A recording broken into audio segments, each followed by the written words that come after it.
নমস্কার সকলকে।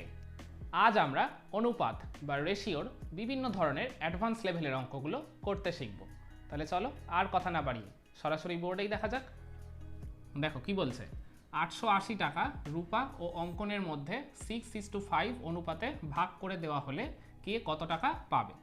তাহলে ভালো করে দেখো কি বলছে, একটা নির্দিষ্ট পরিমাণ টাকা রূপা আর অঙ্কন এই দুজনের মধ্যে 6:5 অনুপাতে যদি ভাগ করে দেওয়া হয় তাহলে প্রত্যেকে কত টাকা করে পাবে। তাহলে অনুপাতের এই টাইপের অঙ্কগুলো সলভ করার জন্য আমাদের কি করতে হবে বলো তো। আচ্ছা, এখানে 880 টাকাটা কজনের মধ্যে ভাগ করা হচ্ছে, এই রূপা আর অঙ্কন এই দুজনের মধ্যে। তাহলে এই দুজনের প্রাপ্ত টাকার যে আনুপাতিক ভাগ হার সেই পরিমাণটা আগে আমাদের বের করতে হবে। তাহলে আগে আমাদের বের করতে হবে যে রূপার প্রাপ্ত টাকার আনুপাতিক ভাগ হার কত। তাহলে রূপার প্রাপ্ত টাকার আনুপাতিক ভাগ হার কত হবে বলো তো। আচ্ছা, অনুপাতটা কত, 6:5, এর মধ্যে রূপার প্রাপ্ত হচ্ছে 6, তাহলে 6টা উপরে থাকবে মানে লবে, বাই এখানে যতগুলো সংখ্যার অনুপাত সবকটাকে আমরা নিচে যোগ করে দেবো। তাহলে 6 + 5, এখানে যদি আরও একটা সংখ্যা বেশি থাকতো তাহলে সেটাকেও আমরা এই হরে যোগ করে দিতাম। তাহলে এখানে কত হবে, এটা যোগ করলে হয়ে যাবে 6/11 অংশ। তাহলে রূপার প্রাপ্ত টাকার আনুপাতিক ভাগ হার হচ্ছে এই 6/11 অংশ। তাহলে একইভাবে অঙ্কনের প্রাপ্ত টাকার আনুপাতিক ভাগ হারটাও আমাদের বের করতে হবে। তাহলে অঙ্কনের প্রাপ্ত টাকার আনুপাতিক ভাগ হার কত হবে তাহলে বলো তো। অঙ্কন পাচ্ছে তো 5 মানে অনুপাত অনুসারে, তাহলে 5টা লবে থাকবে বাই এদের দুজনের যোগফল, এটা তো আমরা পেয়ে গেছি একবার 11, তো এটা নতুন করে করার দরকার নেই। তাহলে অঙ্কনের প্রাপ্ত টাকার আনুপাতিক ভাগ হার হবে 5/11 অংশ। এইবার আমাদের বের করতে হবে যে 880 টাকার মধ্যে কে কত টাকা করে পাবে। তাহলে মোট টাকা তো 880, তাহলে এইবার আমাদের বের করতে হবে যে 880 টাকার মধ্যে রূপা পাবে কত টাকা বলো তো।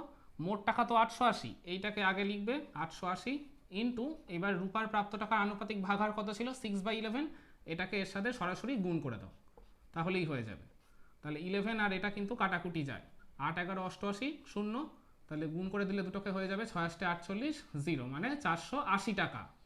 তাহলে রূপা পাবে হচ্ছে 480 টাকা, আর তাহলে অঙ্কন কত টাকা পাবে সেটাও আমরা একইভাবে বের করে ফেলবো। তাহলে লিখবো এবার অঙ্কন পাবে মোট টাকা যেটা 880, এটাই তো দুজনের মধ্যে ভাগ করা হয়েছে, আর অঙ্কনের আনুপাতিক ভাগ হচ্ছে 5/11, তা গুণ করে দাও দুটোকে, তাহলে এটা হয়ে যাবে ওই একই কাটাকুটি হবে, তাহলে হয়ে যাবে 5 8 40 আর 0 মানে 400 টাকা। তাহলে দেখো আমাদের আনসার কিন্তু বেরিয়ে গেল অলরেডি। তাহলে রূপা পাবে হচ্ছে 480 টাকা, অঙ্কন পাবে 400 টাকা। আচ্ছা, নেক্সট অঙ্কটা দেখো কি বলছে, 240 মিলিলিটার ডেটল জলে ডেটল ও জলের আয়তনের অনুপাত 1:3, এর সঙ্গে আরও 15 লিটার ডেটল মেশালে ওই নতুন মিশ্রণে ডেটল ও জলের অনুপাত কত হবে। তাহলে ভালো করে দেখো কি বলছে, 240 মিলিলিটার ডেটল জল আছে, তাতে ডেটল আর জলের আয়তনের অনুপাত হচ্ছে 1:3। বলছে এর সঙ্গে মানে এই 240 মিলিলিটার ডেটল জলের সঙ্গে বলছে আরও যদি 15 লিটার ডেটল মেশানো হয় তাহলে ওই নতুন মিশ্রণে ডেটল আর জলের অনুপাত কত হবে। তাহলে প্রথমে আগে কি করতে হবে বলতো, আমাদের এই 240 মিলিলিটার ডেটল জলে কতটা ডেটল আর কতটা জল রয়েছে সেইটা আগে আমাদের বের করে নিতে হবে। তো ডেটল আর জলের অনুপাত তো দেওয়াই রয়েছে, তো এটা থেকে আমরা অনায়াসেই বের করে ফেলতে পারি যে এই 240 মিলিলিটার ডেটল জলে কতটা ডেটল আর জল রয়েছে। তাহলে ফার্স্টে লিখবো যে 240 মিলিলিটার ডেটল জলে ডেটল আছে। আচ্ছা, এই অঙ্কটায় আগের অঙ্কের মতো আমরা আনুপাতিক ভাগ হারগুলো আলাদা আলাদা করে আর বের করব না, অঙ্কের মধ্যেই বের করে ডাইরেক্ট আমরা সলভ করে ফেলবো। আচ্ছা, তাহলে ফার্স্টে ডেটলের আনুপাতিক ভাগ হারটাকে বের করো। অনুপাতটা 1:3, ডেটলের পরিমাণ হচ্ছে 1, তাহলে 1 উপরে থাকবে আর নিচে দুটোকে যোগ করে দাও মানে 1 + 3 হয়ে যাবে। এই আনুপাতিক ভাগ হারের সাথেই তো ওই টোটাল অ্যামাউন্টটা গুণ বা মাল্টিপ্লাই করে আমরা আনসারটা বের করতাম, তো সেটাই আমরা এখানে সরাসরি করে দেবো ইন্টু 240, এত লিটার হয়ে যাবে। তাহলে এবার যোগ করে দাও 1/4 হয়ে যাবে ইন্টু 240, তাহলে দেখো কত হয়, দেখো 4 আর এটা কিন্তু সরাসরি কেটে যায়, 4 6 24 আর 0, তার মানে ডেটল আছে এই যে 60 লিটার। তাহলে জলের পরিমাণটা আমরা বের করে ফেলি।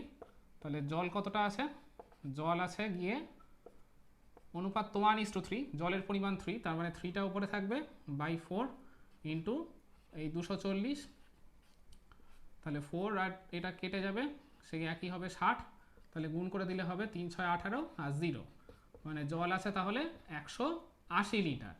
এরপর কি বলছে, এর সঙ্গে আরও 15 লিটার ডেটল মেশালে, মানে এই মিশ্রণের সাথে যদি 15 লিটার ডেটল মেশানো হয় তাহলে নতুন মিশ্রণে ডেটল আর জলের অনুপাত কত হবে। তাহলে এই 15 লিটার ডেটলটা যখন মেশানো হবে তো এই মিশ্রণে তো সেটা ডেটলের সাথেই অ্যাড হয়ে যাবে, তাই তো। তাহলে এখন 240 মিলিলিটার ডেটল জলে ডেটল কতটা আছে, 60 লিটার। তাহলে এর সাথে যদি আরও 15 লিটার অ্যাড করা হয়, মানে যোগ করে দেওয়া হয়, তাহলে কত হবে বলো তো। এখন ডেটলের পরিমাণটা হয়ে যাবে তাহলে 75 লিটার, তাই তো। এইটা তোমরা একটু মানে আলাদা করে লাইনটা লিখে দেবে যে আরও 15 লিটার ডেটল মেশালে তখন ডেটলের পরিমাণ হয় বলে এটাকে যোগ করে এটা লিখবে। তাহলে এখন ডেটল আছে 75 লিটার, তাহলে এইবার বলছে ডেটল আর জলের অনুপাতটা তাহলে কত হবে। কিন্তু জল তো সেই 180 লিটারই রয়েছে, ওটা তো আর অ্যাড করা হয়নি। তাহলে এইবার লিখতে হবে যে নতুন মিশ্রণে ডেটল ও জলের অনুপাত তাহলে কত হবে। ডেটল আছে কত 75 আর জল তো 180 রয়েছে, দুটোকে অনুপাত করে দাও। এবার দেখো কাটাকুটি হয়ে যাবে, দেখো এটা সম্ভবত 15 দিয়ে হয়তো চলে যাবে, হ্যাঁ 15 দিয়ে যাবে, 5 15 75 আর এটা 15 দিয়ে হবে, 15 15 15 দুগুণে 30, হ্যাঁ। তাহলে নতুন মিশ্রণের ডেটল আর জলের অনুপাত হচ্ছে 5:12। তাহলে আমাদের আনসার কিন্তু অনায়াসেই বেরিয়ে গেল। তাহলে চলো আমরা অনুপাতেরই আরও বেশ কয়েকটা টাইপের অঙ্ক করতে শিখি এখন। এর পরের অঙ্কটা কি বলছে, এক ব্যক্তির মাসিক আয় 20,750 টাকা, তিনি 750 টাকা বাড়ি ভাড়া দেন এবং বাকি টাকা 4:1 অনুপাতে সংসার খরচ ও ছেলেমেয়েদের শিক্ষার জন্য খরচ করেন। তিনি কত টাকা সংসারে খরচ করেন। তাহলে দেখো ভালো করে কি বলছে, এক ব্যক্তির মাসিক আয় দিয়ে দিয়েছে, বলছে তিনি এর মধ্যে 750 টাকা বাড়ি ভাড়া দেন, আর এই বাড়ি ভাড়া দেওয়ার পর যে বাকি টাকা থাকছে সেইটা 4:1 অনুপাতে সংসার খরচ আর ছেলেমেয়েদের শিক্ষার জন্য খরচ করে থাকেন। তাহলে বলছে তিনি সংসারের জন্য কত টাকা খরচ করেন। তাহলে প্রথমে আমাদের কি করতে হবে বলতো, এই ব্যক্তির যে মাসিক আয় সেইটা থেকে এই তিনি যে পরিমাণ টাকাটা বাড়ি ভাড়া দেন সেইটা আগে মাইনাস করতে হবে, তারপর ওই মাইনাস করার পর যে অ্যামাউন্টটা পড়ে থাকছে সেইটাই তো 4:1 অনুপাতে সংসার খরচ আর ছেলেমেয়েদের শিক্ষার জন্য খরচ করছেন, তাই তো। তাহলে প্রথমে আমরা লিখব যে মাসিক আয় 20,750 টাকা এবং বাড়ি ভাড়া 750 টাকা দিলে বাকি টাকার পরিমাণ বলে এবার মাইনাস করে দেবো।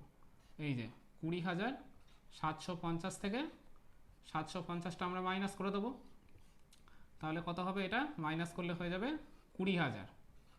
তাহলে এই 20,000 টাকাটাই তিনি এই 4:1 অনুপাতে সংসার খরচ আর ছেলেমেয়েদের শিক্ষার জন্য খরচ করছেন। তাহলে আগে আমাদের সেই একইভাবে আনুপাতিক ভাগহারের মাধ্যমেই এই দুটো অ্যামাউন্ট বের করতে হবে।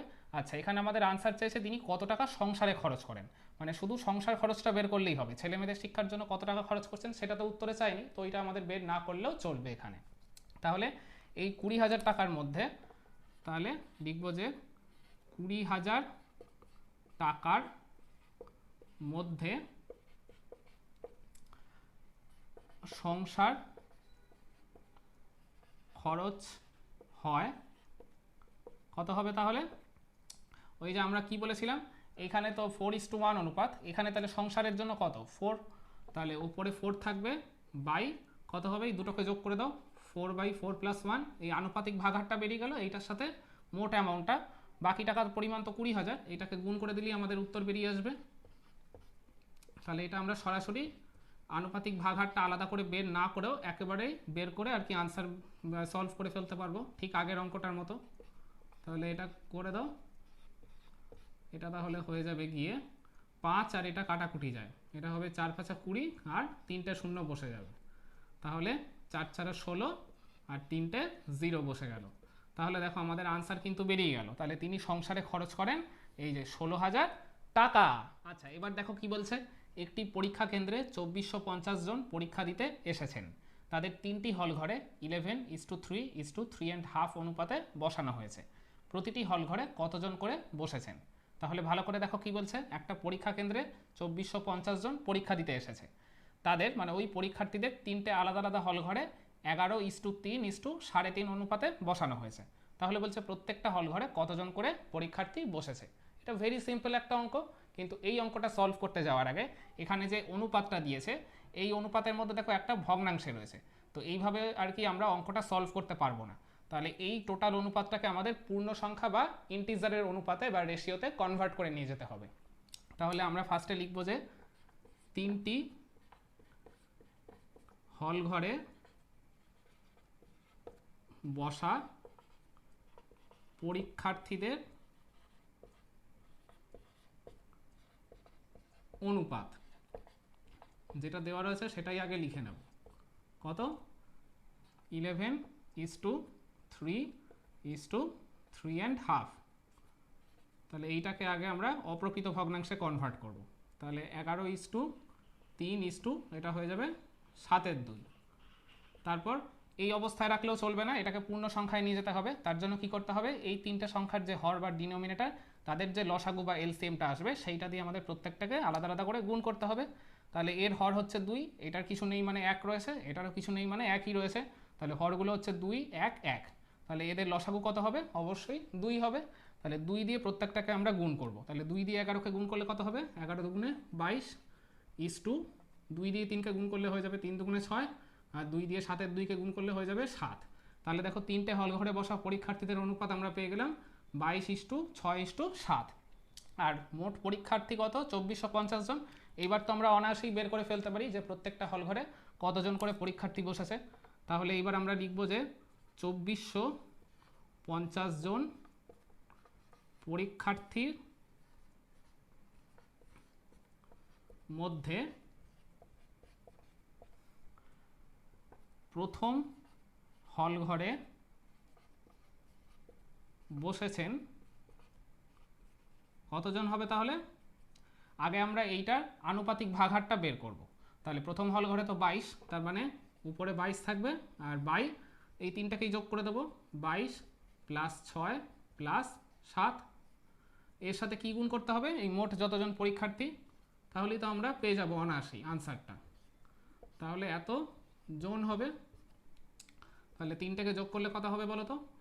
22 আর 6 হবে 28, 28 আর 7 মিলে হবে 35 ইন্টু 2450। এবার কাটাকুটি করতে হবে। তাহলে এটা দেখো 5 দিয়ে কাটবে, 5 × 7 = 35। এটা যদি 5 দিয়ে কাটে এটা হবে 4 × 5 = 20, 5 × 9 = 45, আর শূন্যটা যেমন আছে বসে যাবে। 7 আর এটা কিন্তু কাটাকুটি যায়, 7 দিয়ে চলে যাবে, 7 × 7 = 49 আর 0। তাহলে আমাদের কত এলো? 22 আর 70। এটা গুণ করলে হবে 7 দুগুণে 14 4, হাতে 1, 7 দুগুণে 14 আর 1 15, আর 0টা আছে বসে যাবে। তার মানে প্রথম হল ঘরে বসেছে 1540 জন। তাহলে একইভাবে দ্বিতীয় তৃতীয় হল ঘরে কতজন করে বসেছে সেটাও আমরা বের করে ফেলি। তাহলে দ্বিতীয় হল ঘরে বসেছেন কতজন হবে বলো তো? এই যে দ্বিতীয় হল ঘরে তো 6, তার মানে এই 6টা উপরে থাকবে, বাই এটা তো বেরিয়ে গেছে 35, আর নতুন করে যোগ করার দরকার নেই, ইন্টু 2450। তাহলে এটা তো কাটাকুটি সেই একই আসবে, কাটাকুটি করে আমাদের কত এসেছিল? 70। তাহলে 70 আর 6 গুণ করলে হয়ে যাবে 420 জন। তাহলে দ্বিতীয় হল ঘরেরটাও বেরিয়ে গেল। এইবার তৃতীয় হল ঘরে কতজন বসেছে সেইটা বের করব। তাহলে তৃতীয় হল ঘরে বসেছেন কত? এটা 7 রয়েছে, তাহলে 7/35 ইন্টু 2450। তাহলে একইভাবে এটাকে কাটাকুটি করলে হয়ে যাবে সেই 70ই আসবে। তাহলে এটা হয়ে যাবে 7 × 7 = 49 আর 0। তার মানে দেখো আমরা কিন্তু আনসারটা পেয়ে গেলাম যে প্রথম হল ঘরে বসেছে এই 1540 জন, দ্বিতীয় হল ঘরে বসেছে 420 জন, আর তৃতীয় হল ঘরে বসেছে 490 জন। তাহলে দেখলে তো আমরা কত সহজে আর অনায়াসেই অঙ্কটা সলভ করে ফেললাম। তাহলে চলো অনুপাত বা রেশিওর আরও বেশ কিছু অঙ্ক আমরা করতে শিখি। আচ্ছা, নেক্সট অঙ্কটা দেখো কি বলছে। একটি ত্রিভুজের 3টি কোণের সমষ্টি 180 ডিগ্রি এবং কোণ তিনটির অনুপাত 3:5:10। যদি প্রথম কোণের মান 10 ডিগ্রি কম এবং দ্বিতীয় কোণের মান 10 ডিগ্রি বেশি হয়, সেক্ষেত্রে কোণগুলির অনুপাত কত হবে? তো ভালো করে দেখো কি বলছে। একটা ত্রিভুজের 3টে কোণের সমষ্টি দিয়ে দিয়েছে আর 3টে কোণের অনুপাতও দিয়ে দিয়েছে।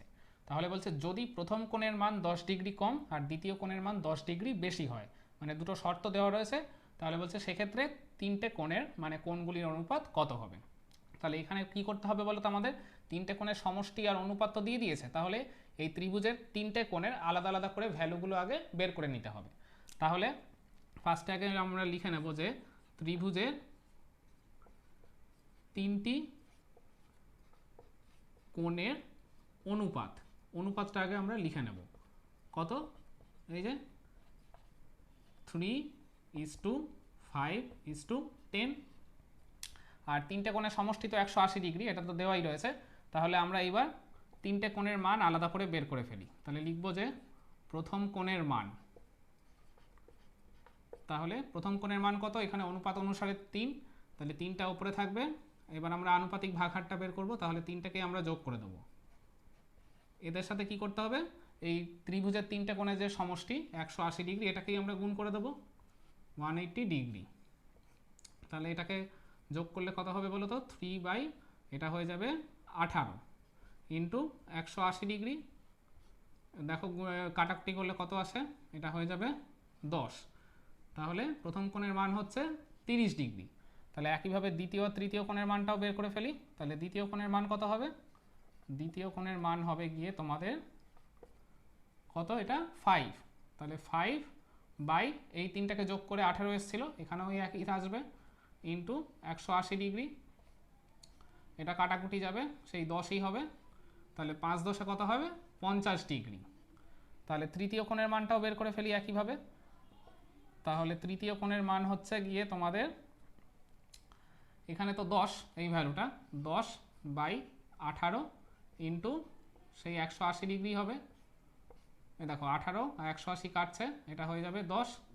তাহলে 10 10 হয়ে যাবে 100। তাহলে দেখো তিনটে কোণের আলাদা আলাদা করে ভ্যালু আমরা পেয়ে গেলাম। এইবার শর্ত কি বলছে, যদি প্রথম কোণের মান 10 ডিগ্রি কম আর দ্বিতীয় কোণের মান 10 ডিগ্রি বেশি হয়। তাহলে প্রথম কোণের মান কত, 30 ডিগ্রি, আর বলছে 10 ডিগ্রি যদি কম হতো, 10 ডিগ্রি কম হলে তাহলে প্রথম কোণের মান কত হতো, অবশ্যই এটা হয়ে যেত 20 ডিগ্রি, তাই তো। আর কি বলছে, দ্বিতীয় কোণের মান যদি 10 ডিগ্রি বেশি হয়, দ্বিতীয় কোণের মান অলরেডি কত রয়েছে 50 ডিগ্রি, যদি 10 ডিগ্রি বেশি হতো তাহলে কত হতো, 60 ডিগ্রি হতো। আর তৃতীয় কোণেরটা কিছু বলেনি, তার মানে ওটা যা আছে 100 ডিগ্রি থাকবে। তাহলে এইবার আমরা লিখব, তাহলে এইটা হচ্ছে প্রথম আর দ্বিতীয় কোণের ভ্যালু, এই যে শর্ত অনুসারে পরিবর্তন করার ফলে। তাহলে লিখব যে এখন তিনটি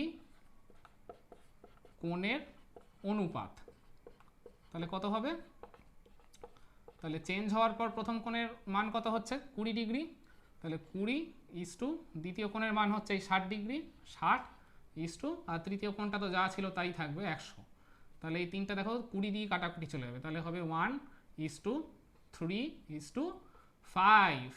তাহলে দেখো পরিবর্তন হওয়ার পর আমরা তিনটে কোণের অনুপাত কিন্তু পেয়ে গেলাম 1:3:5। তাহলে আজকে লাস্ট অঙ্কটা কি বলছে দেখো, এক কৃষক তার 35 কাঠা জমিতে 4:3 অনুপাতে বেগুন ও পটল চাষ করেছেন। প্রতি কাঠায় বেগুন থেকে 150 টাকা ও প্রতি কাঠায় পটল থেকে 125 টাকা লাভ করলেন। তার মোট জমি থেকে বেগুন ও পটল চাষ করে লাভের পরিমাণের অনুপাত নির্ণয় করো। তাহলে ভালো করে দেখো কি বলছে, বলছে এক কৃষক তার 35 কাঠা জমিতে 4:3 অনুপাতে বেগুন ও পটল চাষ করেছেন, মানে 35 কাঠার কিছু পরিমাণ জমিতে বেগুন আর কিছু পরিমাণ জমিতে পটল চাষ করেছেন।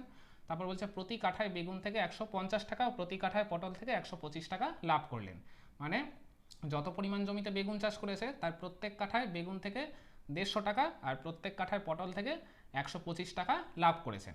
তাহলে বলছে তার মোট জমি থেকে বেগুন ও পটল চাষ করে লাভের পরিমাণের অনুপাত নির্ণয় করো।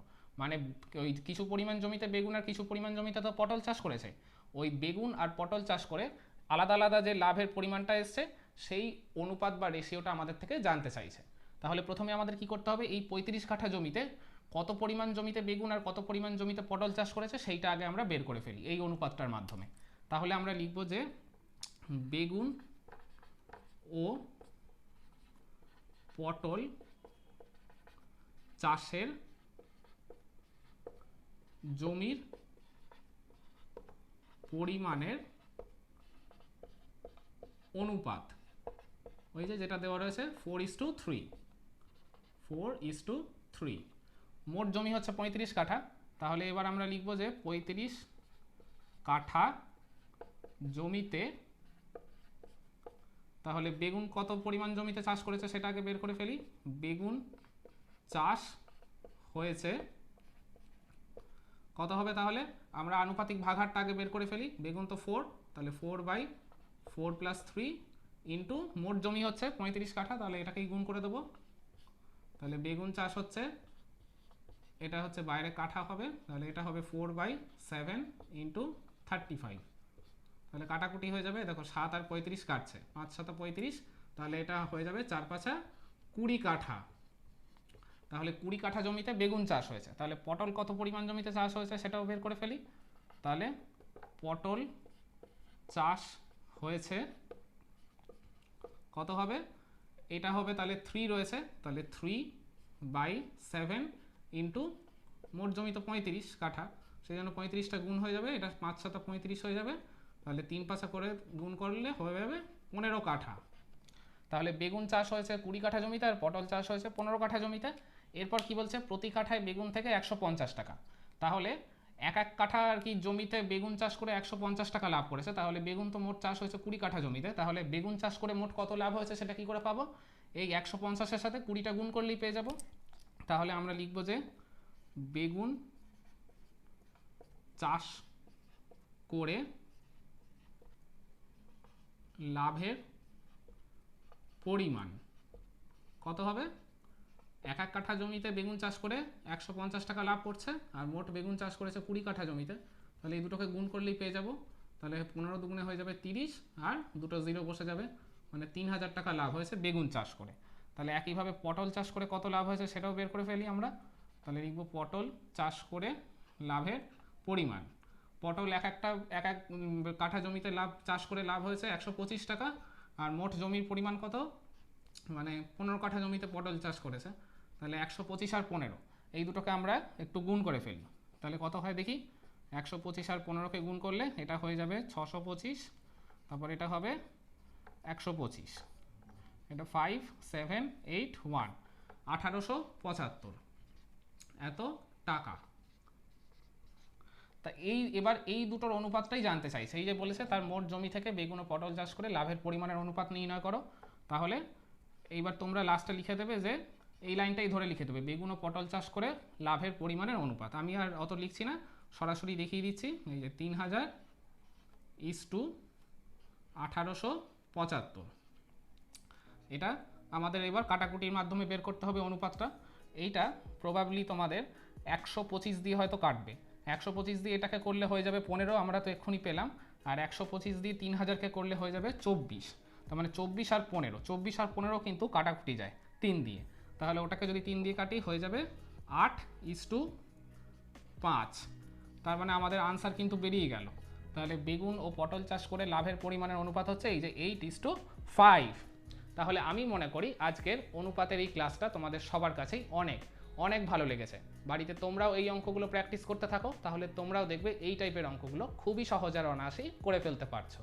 তাহলে এতক্ষণ তোমরা যারা আমার এই ক্লাসটা ধৈর্য ধরে আর মনোযোগ সহকারে ফলো করলে, তারা অনুপাতের এই দুটো অঙ্ক সলভ করে প্রতিবারের মতো কমেন্টে আমাকে আনসারটা জানিয়ে দাও। তাহলে আজকের ভিডিওটা আমরা এখানেই শেষ করছি, দেখা হচ্ছে আবার পরবর্তী কোনো ক্লাসে। সবাই ভালো এবং সুস্থ থাকবেন, ধন্যবাদ।